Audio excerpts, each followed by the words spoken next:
In this demonstration we'll see how to create a package and a program that we can use to deploy software. So what we've done is we've come into our config management console. Next thing we're going to do is come down to our software library. Within our software library we're then going to go to application management.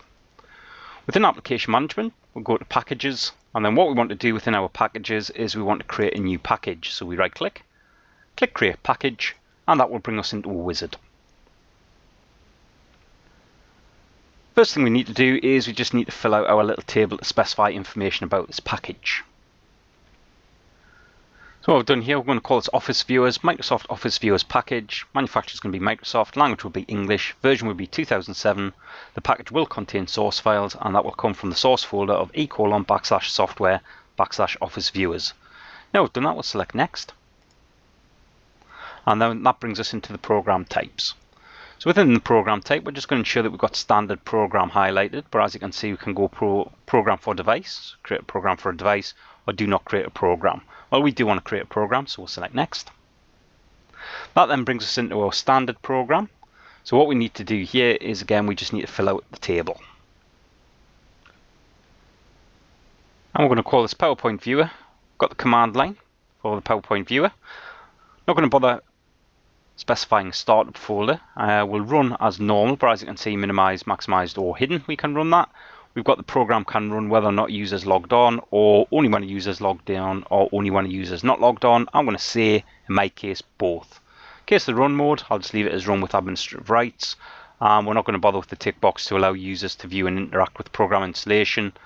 And drive mode, what we've got here runs with the UNC name. So now we've done all of that, we'll select next.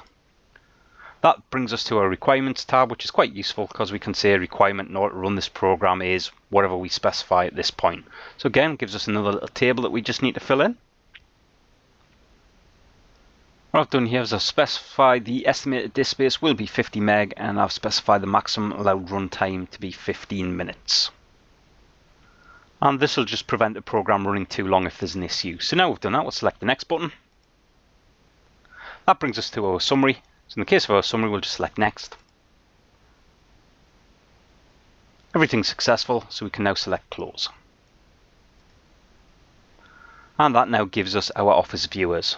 So the nice thing about this is we can actually modify this. So if we have got something wrong, we do get the ability to come in here and just modify all of this. So if I right click, we can go to properties.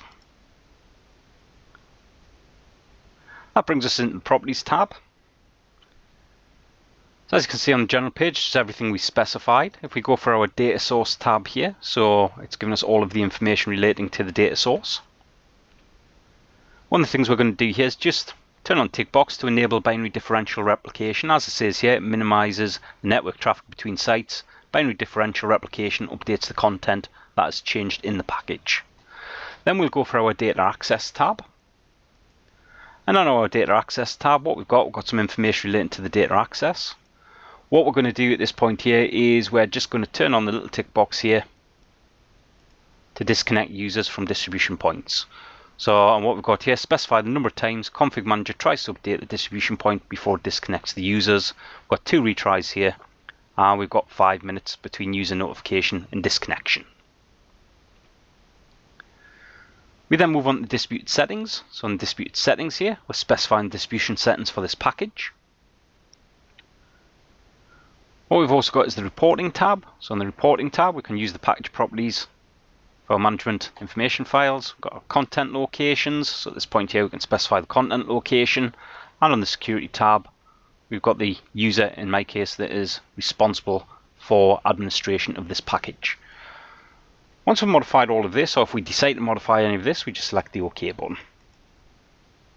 And that then brings us back to our packages node. So now we've created our package, the next thing to do here is to actually create the program. So we'll select create program. That'll bring us into another wizard. So what we want in the case of this wizard here is we just want to start filling out, yet again, tables. So we're going to go for a standard program, so we'll select next. Then what we'll do is we'll just fill out the table. Exactly the same as the last wizard. All we're doing here is add an additional program to the package, so we'll select next.